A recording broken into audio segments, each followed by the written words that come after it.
Gene Shepard, author, raconteur, and commentator on the contemporary scene. Here's Gene.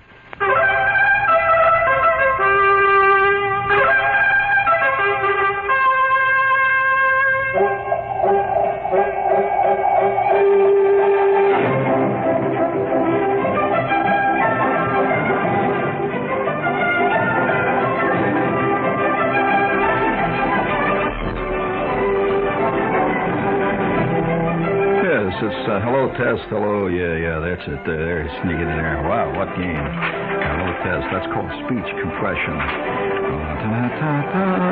Tonight we've taken as our text, salute to the ding-dongs of the world, the lollygaggles of the world. How do you like that phrase? Lollygaggle is out of the early 18th and late 19th centuries. A lollygaggle is a dingbat, right? There's always been a word for it, you know. Oh, yes. The word changes, but the dingbat remains forever with us. You can call him whatever you want. He's old Slobs. Slobus humanus. Homo Slobus. The dingbats of the world. And, of course, now there's been a new development in dingbatism. And, we're putting this down. We'll be recording this for posterity in addition to broadcasting. This is 1,000 years from now when they dig up the tapes. They'll know a little about what it See, this is the stuff you don't read in the Times. And unfortunately, if 1,000 years from now you were trying to reconstruct life in the 20th century from reading the Times, I think you'd have a little trouble reconstructing life. You'd construct a lot of political things. You'd construct, but not life. You know, it's not life as it's lived out there on Route 3. It's a whole different ball game, right? Dingbat, right? Of course. Oh yeah. Well, I've always felt that history is remiss in that anyway. You know, it's whenever you read about the Roman Empire, you always read about various Caesars and you read about various emperors and one thing, but you don't read about the guy that came along every day and swept the leaves off the roof of the villa that Nero occupied outside of Pompeii during the summer. You don't know much about his life, what he ate, or anything else, you know. But he was there. He was there. Oh, yes. Oh, yes. When Nero was up there in the top row there, occupying the emperor's box at the Colosseum, and yelling and cheering like everybody else is out there, you know, putting his thumb up or putting his thumb down, outside of the Colosseum, because he could not afford a ticket, was Slobus Romanus, Italianus. And he was walking around there, you know, doing his thing, eating peanuts and hearing from a distance the cheers of the multitude. Not really the multitude, the cheers of the aristocracy. It's like Slobus Americanus New Yorkus can hardly get himself a ticket to, say, the New York Jets. Or even more than that, let's say the Knicks. Certainly he has trouble getting a ticket to almost anything, that anything is good. But George Plimpton seems to have no trouble. Candace Bergen is at ringside. But Slobus Americanus New Yorkus, he's out there walking around 6th Avenue kicking cigar butts, and from the long distance he hears the cheers. And that's about it. But nobody records his life. His life. We record Philip Roth's life at great length, and Norman Mailer's life, or even Yossarian of Catch-22. But nobody records the private who was in the same airplane with Yossarian. Remember, Yossarian was a captain, friends. A very salient point to remember. He was not every man. A captain is not every man. Anyone who's ever been in any of the armed forces knows that the captain is not every man. He is a captain. You know what they mean, captains of industry? That's not the same as working on the assembly line. And a captain in the armed forces is not working on the assembly line. And so the problem of putting dingbatism down, it's always a thankless task. Always. Remember that for the recorder of dingbatism or Slobism, because he too will be ignored then by the very nature of recording the unrecordable. You're not going to get Anatole Broyard to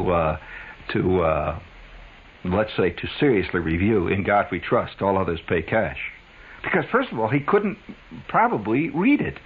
It contains language that just goes beyond the language of, say, well, let's say, for argument's sake, Bruce Catton, or other official writers of the time. So here we are, we're living in the midst of one world, and the other world is being recorded infinitely. But the other world is tiny. The world of Muhammad Ali and Joe Garagiola is tiny compared to the world that is lived by the average walking around, sniffing, gum-chewing citizen of the realm. Have you noticed now that gum has... That's a new trend, which you are going to hear right here for the first time. A few years from now, New York will write about it. Have you noticed the new fat gums that have suddenly hit the market? What? You mean you don't know? Well, you're going to learn for the first time. Why, there's a gum now called Big Red that is part of the great tradition of the American West. It was spawned by the tradition of the Westerners who went out and conquered the mountains and the rivers of the Great West. Big Red. Bum, ba-dum, bum, right? Da, da, da, da, da, dee, dee, dee, dee. I kind of like that. And, of course, then there have to be a gum that will capture either a gum or it'll be a possibly a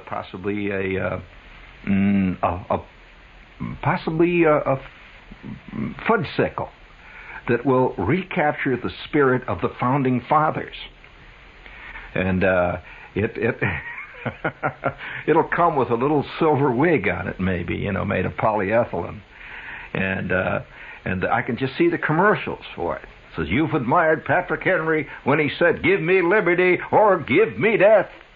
If Patrick Henry had been alive today, he would have enjoyed the Founding Father popsicle, which says, 'Give me liberty or give me a Founding Father popsicle.' That's what America's all about.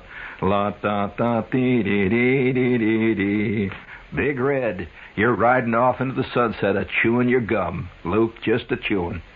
And of course, this is all part of our time. You can't ignore it. See, and that's my function as an artist. See, to record these unrecordable bits, which are not trivia. Oh no, they bespeak great things about us. We are living in the age of now. No longer is nostalgia a peripheral issue. It is a central issue to life. A central issue to life. On the one hand, you have vast voters who are intrigued by a guy who obviously was a good guy in the movies. But old movies. See, that's important. Old movies. And on the other hand, a guy that grows peanuts on the land. On the land. You hear that? On the land, folks. Yeah, I'm just a simple country boy. And I just say that we ought to bring some simple country boy virtues to our land. And so this is all part of the vast central core of nostalgia that's running through American life. And I say also, too, have you noticed, I think a lot of politicians are ignoring one basic factor of the politicians that are involved today. Incidentally, one of the most predictable of all columns, every year, there is a column written by one or at least sometimes 10 national columnists that say, 1, there are no candidates running this year who are worthy of even a vote. That's as predictable as the fact that the leaves are going to fall off the trees in the fall. That column is always written. And it was written when Kennedy ran. Of course, he's deified now, but it was written when Kennedy ran. And I can even quote the writer who wrote it. And one major commentator said this on the news the night before Kennedy's election. He said, "I personally am not going to vote.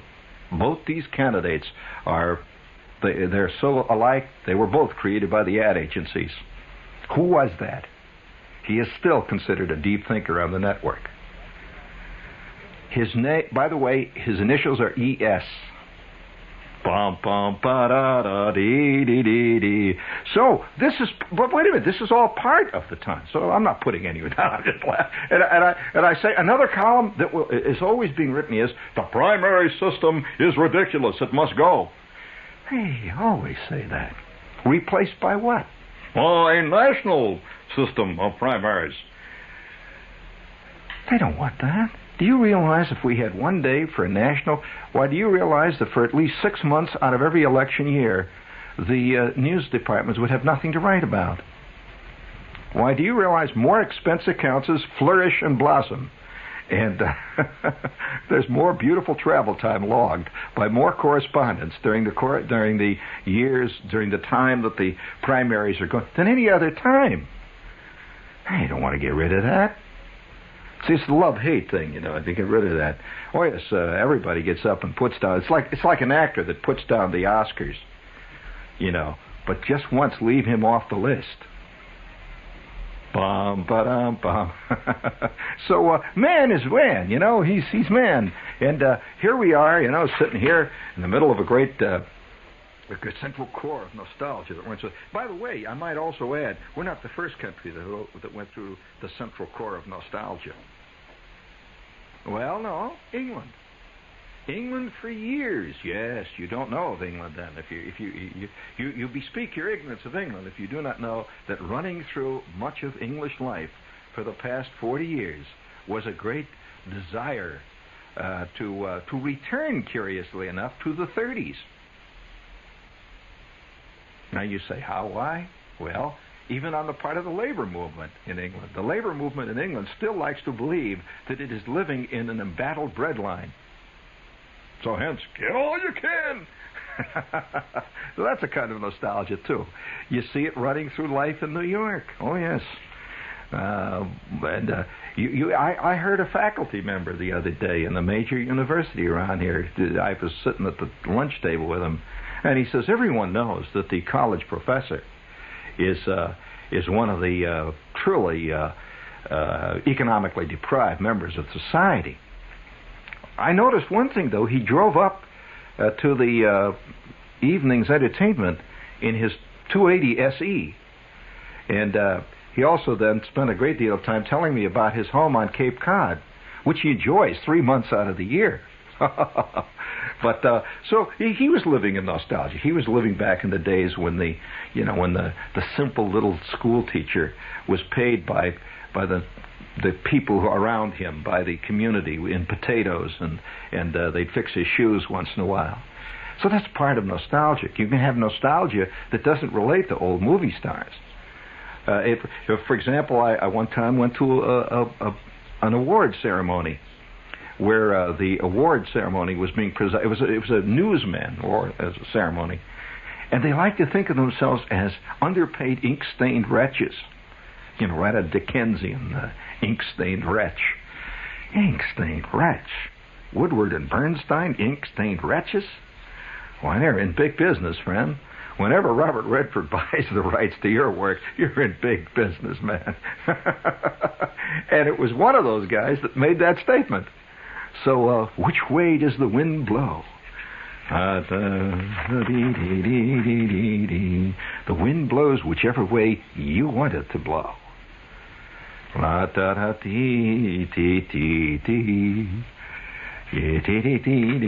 I returned, from a vast trip around the great unrecorded bowl of the Midwest. Unrecorded, and that's an official, non-official place. You cannot write an official novel about the Midwest. Now you're going to say, why? Can you name one recently? That's right. But there have been many written. Because that's not an official part of the country, literarily speaking. Many writers have come from there, but they had to come from there and cleverly disguise themselves as New Yorker editorialists like James Thurber to get accepted. Mark Twain had to move to Connecticut, you know. Now, on the other hand, the South is an official part of the country to write about. But it has to be written the right way, decadent. That Blanche Dubois has to rock on the front porch of every home south of the Mason-Dixon line. And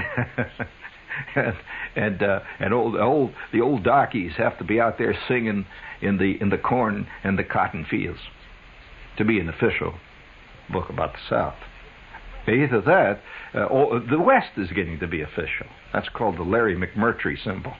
I'm leaving Cheyenne to come to the big town. All right.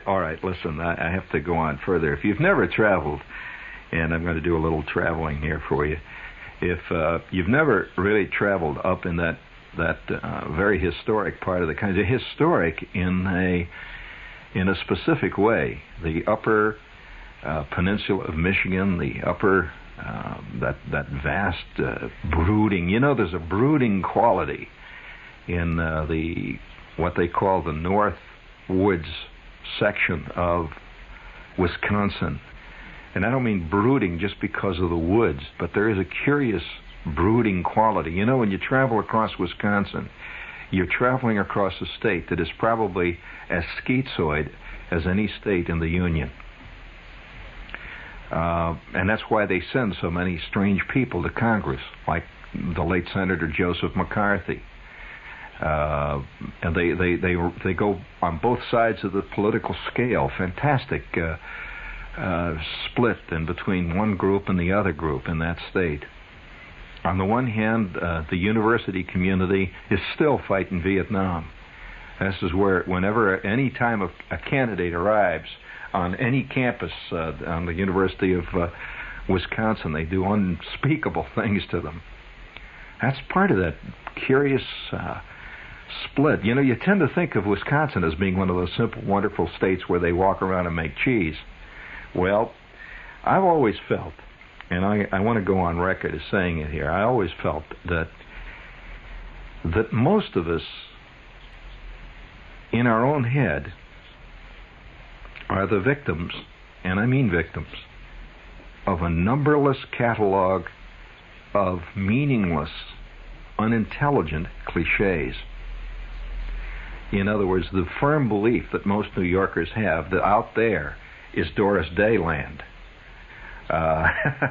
is one of the great cliches. Just as the city guy is often misunderstood by people, say, in towns like, just for argument's sake, if you were to go to a town like, Camden, Minnesota, which is a little town, and you'd ask them about New York. Well, they have all kinds of strange, cloudy ideas of what a New Yorker is like. And your ideas of what a town like, a state like Wisconsin is equally cloudy, and by the way, equally dangerous politically. And so, it's assumed by the Easterner that the conservatives come from the Midwest, in spite of all evidence to the contrary. You don't call Birch Bayh, for example, a conservative. Was Adlai Stevenson a conservative? All right. Was Joe McCarthy a conservative? Oh, no. No. One should not confuse, say, Joe McCarthy with Robert Taft, who was a conservative. In other words, a conservative is not a right-wing rabble-rouser. See, you see the problem here in America. We're beginning to louse up our own terms. So we tend to think that anybody who is on the right side of a picture is a conservative. Anybody. That's like saying that anybody on the left side of a picture, of the political picture, is a communist. It's not so. And so Wisconsin has sent one or the other kind of wild activist to Congress. Well, what do you think the current one is? The guy that is now currently in trouble. What's his name? The one that had the hair transplant. Come on. Proxmire. Well, he's a typical Wisconsin. See, he's a hellfire. Let's reform the world type. And a lot of these come out of Wisconsin. They want to reform the world either right or left, but they want to reform it. And they have a tendency to be very, very didactic. And more than that, they're dedicated aesthetics. They're aesthetes. And so they dedicate their entire career to running all day long and forswearing all bad language. Wisconsin's a curious state. And you get a sense of that broodingness because when you leave Wisconsin, you drive south from the upper part of the peninsula, way up in the northern part of Wisconsin. I don't know of any state, really, that is more drastically different on the south part of its borders than it is on the north. Now, you probably don't know that. Wisconsin on the far north is a state of in a very real way, lone woodsmen. It's a mean, bitter climate. And by the way, bitter climates have always bred people who want to reform the world. They've come out of a kind of adversity. Martin Luther lived in the cold fastnesses of the mountain German world, and they simply don't come from nice, soft, easy places like the Riviera. You just can't imagine a solved all problems type coming from, say, a town like DeLand, Florida. Well, why you smile at that? Because you're seriously, secretly recognizing the fact that the people who come from these barren, rocky places often are the ones who want to straighten up the rest of the world. Have you ever seen the films of Bergman? They drip with despair. And yet, this is supposed to be a paradise, Sweden. It drips with despair. And he speaks for many Swedes. There is a kind of brooding despair in them. And you find a great deal of that in Wisconsin. The same kind of curious, northern, self-searching, brooding quality. And as you drive south out of say, places like Eagle River, what am I talking about? Well, there are places like Eagle River, Rhinelander. You drive through a little town like Rhinelander, and you can palpably feel in the air a curious kind of brooding quality. By the way, they have the greatest A.W. root beer stand I ever saw in my life in Rhinelander, Wisconsin. And they used the European style in this one. Can you imagine? In Rhinelander, Wisconsin, they got an A&W. It's a beautiful restaurant. You go in, see, inside. And all the girls are dressed wearing funny little A&W baseball caps. And they're very, very neatly uniformed. And you don't order there the way you order. You pick up a phone. There's a phone at your desk. You pick it up. And the girl calls you back then. Your phone rings. And you give them the order. And there's a curious bitter quality, and the wind blows out of the north. And then as you drive south in this state, you see a whole different world. Great lush Wisconsin farms. And there is a very curious mixture of people out in Wisconsin. For example, it's one of the great Polish states of the nation. And practically every store in Wisconsin, as you just go into a supermarket, they sell just like here in the New York area, when you go into a supermarket, they have an entire department that says Italian foods, right? Well, if you go into a store in certain parts, large parts of Wisconsin, they have an entire section devoted to Polish and German food, period. Just like we have Italian here, they have German. So you see all these Polish sausages all lined up in the meat department. All these, to a New Yorker, exotic, enigmatic foods, which are part of the Polish, Germanic background that they have.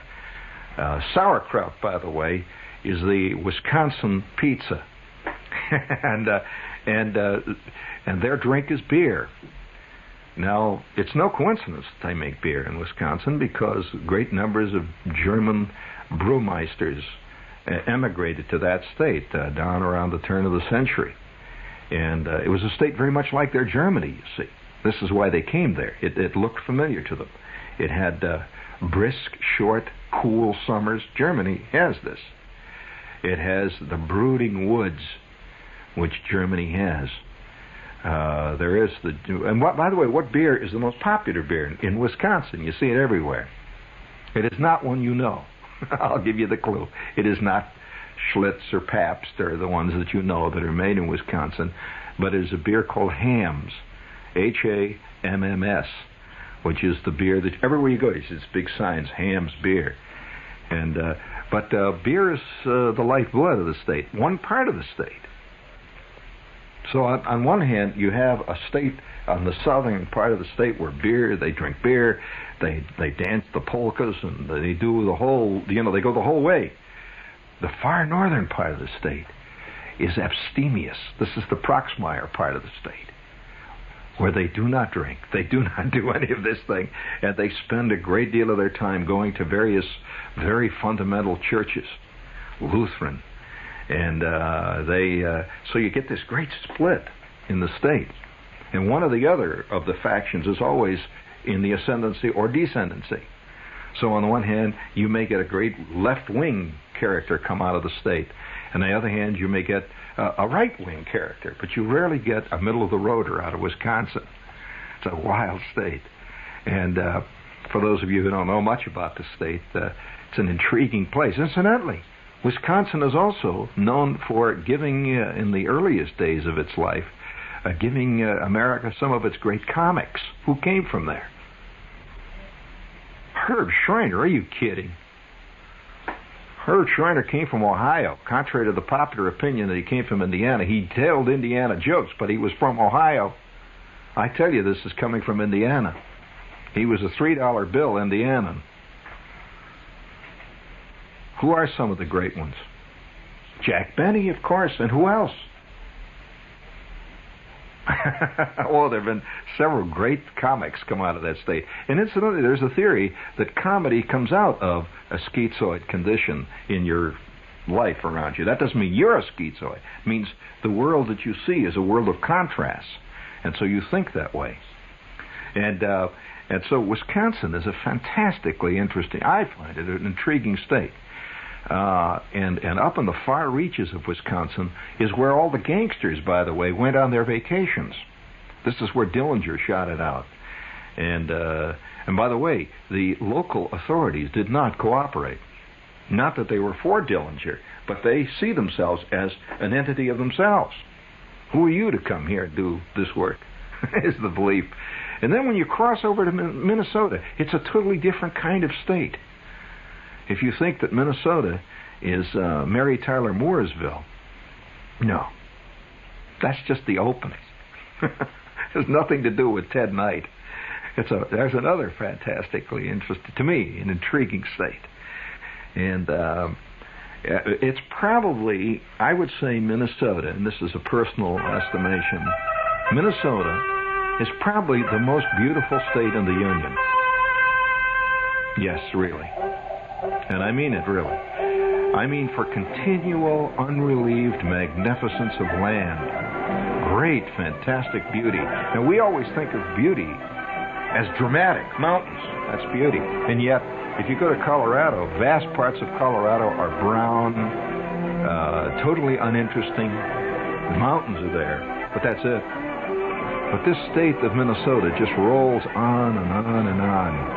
Great, long, vast horizons. The most fantastic farms in the world are in Minnesota. And the earth in Minnesota is the color of black, indelible ink. I mean, they say that if you're driving too slow and you throw your popcorn box out in the field, 20 minutes later there's a field of popcorn. It's just absolutely, and the land is so, to buy this land, to become a Minnesota farmer, the land itself is worth today something like $2,000 to $3,000 an acre. And can you imagine a guy with a 400-acre farm out there? There's no way for you to decide to become a Minnesota farmer now. It's hereditary. And the only way that it's happened is maybe 3 or 4 generations on one farm. But if you decided to go out and buy a farm today in Minnesota, you'd have to have probably a paying farm. You'd have to have at least $1 million capital to start with. This is truly some state. And then going down to the long western slopes of Minnesota, right where it just touches up against South Dakota. You always think of Minnesota's Midwest, and those great flat western rivers lying there under the sun.